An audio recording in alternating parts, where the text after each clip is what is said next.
Hey, team. All right, let's get started. So, tonight, your homework is to read an article called Bro Culture. And if you want to go forward and read the second article in that packet, which is called How Misogyny Becomes Hilarious, you can. But what we're really looking for tonight is bro culture. And you'll see when we get there, I'll show you what it looks like. The article is on one side, and then there's some questions beside it. So we're looking that you've answered the questions about the article bro culture. Okay. So let's talk about what we're doing today. We're going to be discussing toxic masculinity. So you might know what this is.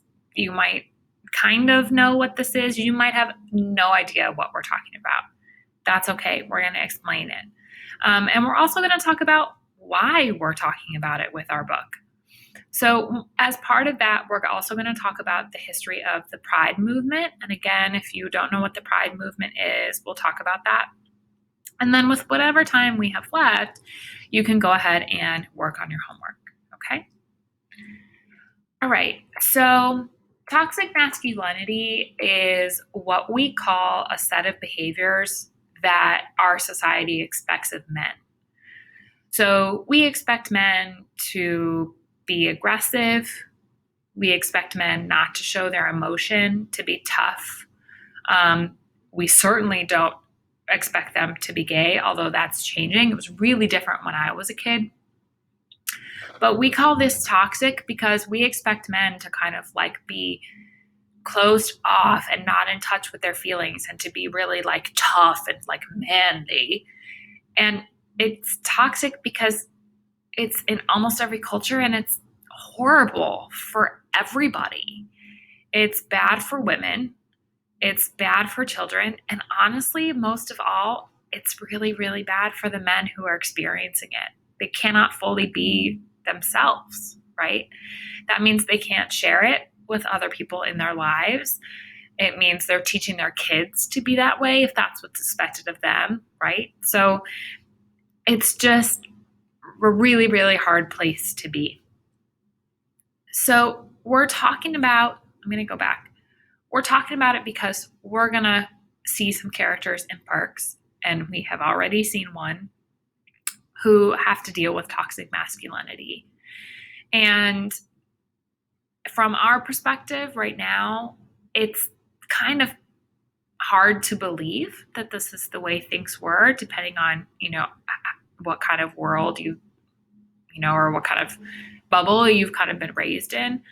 When I was a kid, don't be gay was like the worst thing that you could say to somebody. Like it was just horrible. Guys were so scared of doing anything that meant that they had feelings or that they cared about anything or were anything other than a tough guy. Like it was really hard for guys in my school who weren't that typical like sports jock bro kind of guy, right? So that might be different in your experience. And if it is, if guys who aren't like that are more accepted, that's awesome. It makes me really happy. Okay, so like I was saying, one of the big things in toxic masculinity is that we call people gay as an insult. So I want to be super clear here. I understand that the language to you might feel different than it did when I was growing up, but I really do not ever want to hear you guys tell someone they're being gay, call someone a faggot, call someone a dyke. That is really, really inappropriate. And I know you don't mean it the way that it's been meant in the past. That's kind of just another part of language for you. But it is an extremely awful thing to call somebody. And I want to make sure that we all are on the same page about that. Okay. So when we're talking about being gay in the context of toxic masculinity, what we mean is that anything that is feminine or weak. So showing emotion, gay. Complimenting another guy, gay. Cooking your own food, gay. Cleaning, gay, right? This is what we're talking about. It's when literally anything that's not being a tough sports bro is happening. So this is changing. Homosexuality is so much more accepted even than, 20 years ago when I was in high school. And a big part of why that's happening is because something called the Stonewall riots took place in the 70s.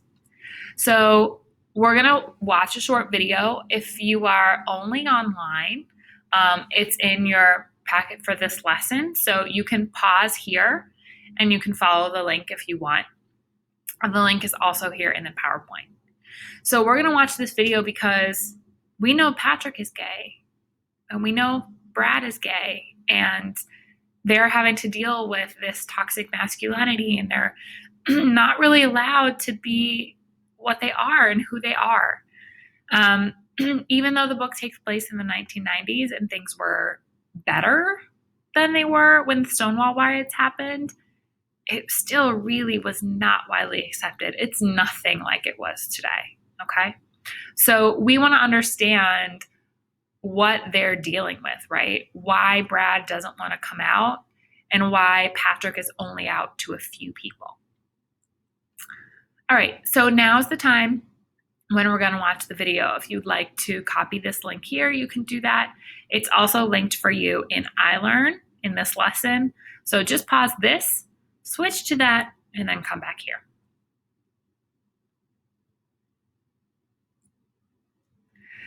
Okay, so we talked about the Stonewall riots, which is really the history of, or the beginning of, the Pride movement. And I want to make one thing super, super clear. The Pride movement would not be where it is. It would not have made so much progress if it were not for Black gay activists and trans activists. This is so important. This is part of the community when we're talking about this. So if someone who's trans is not really something that you have a lot of experience with, we are going to talk about that a little bit. But we want to make sure that this is part of what's happening here. We need to be inclusive of that. Okay, so here's what we're going to do. We're going to read the Bro Culture article. And you want to only read Bro Culture. There are going to be questions on the side for you to read, okay? And I'll show you how to do that in a second. And again, I just want to remind you, there's some swearing, there's some language in this article. It might be language that bothers you. It might be language that you use and it doesn't feel like anything is wrong, okay? And I want to be really, really clear that the author is using this because that's what the people she's interviewing are saying. And again, not cool to call someone something like a fag, a dyke, anything like that, okay? All right, so if I'm gonna do my work, excuse me, I didn't quite have mine open. Oh my goodness gracious. I am so sorry.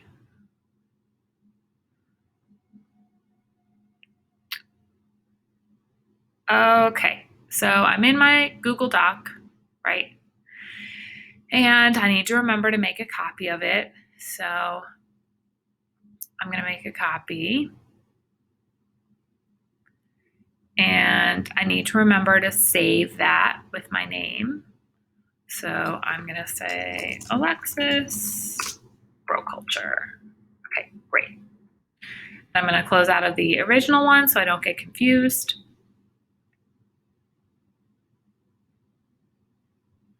Okay, so my job is to read the article, and then as you can see here, there's questions on the side.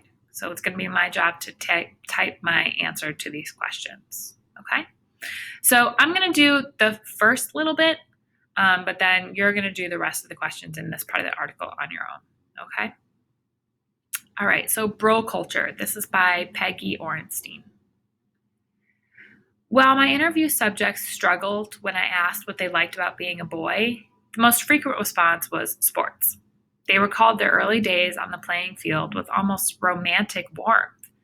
But I was struck by how many had dropped athletics they'd enjoyed because they couldn't stand the Lord of the Flies mentality of teammates or coaches. Perhaps the most extreme example was Ethan, a kid from the Bay Area who'd been recruited by a small liberal arts college in New England to play lacrosse. He said he'd expected to encounter the East Coast lax bro culture, but he'd underestimated its intensity. It was all about sex and bragging about hooking up, and even the coaches endorsed victim blaming, Ethan told me. They weren't like that in class or around other people. It was a super liberal school.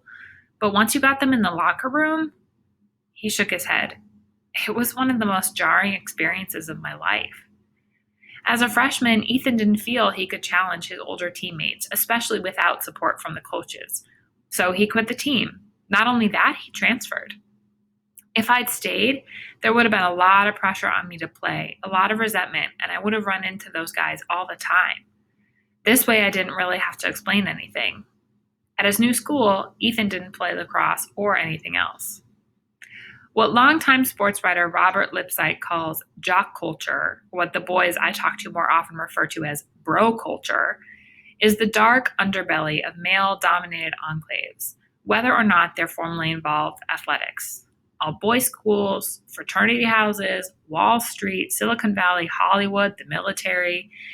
Even as such groups promote bonding, even as they preach honor and pride and integrity, they tend to condition young men to treat anyone who's not on the team as the enemy. The only women who ordinarily make the cut are blood relatives, bros before hoes, justifying any hostility toward them. Loyalty is paramount, and masculinity is habitually established through misogynist language and homophobia. So, real quick breakdown. Misogynist means women hating, and homophobia is gay hating. Okay. As a senior in high school, Cole was made captain of the crew team. That's rowing.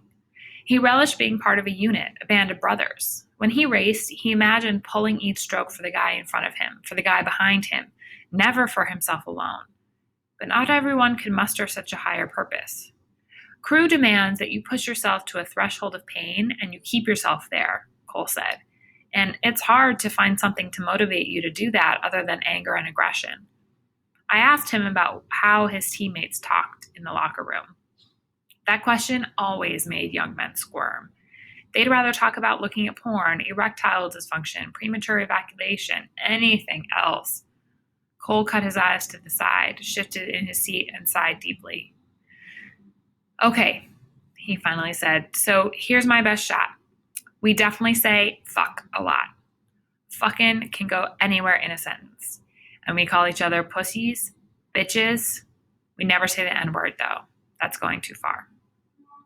What about fag? I asked. No, he said, shaking his head firmly. So why can't you say fag or the N-word, but you can say pussy and bitch? Aren't those just as offensive?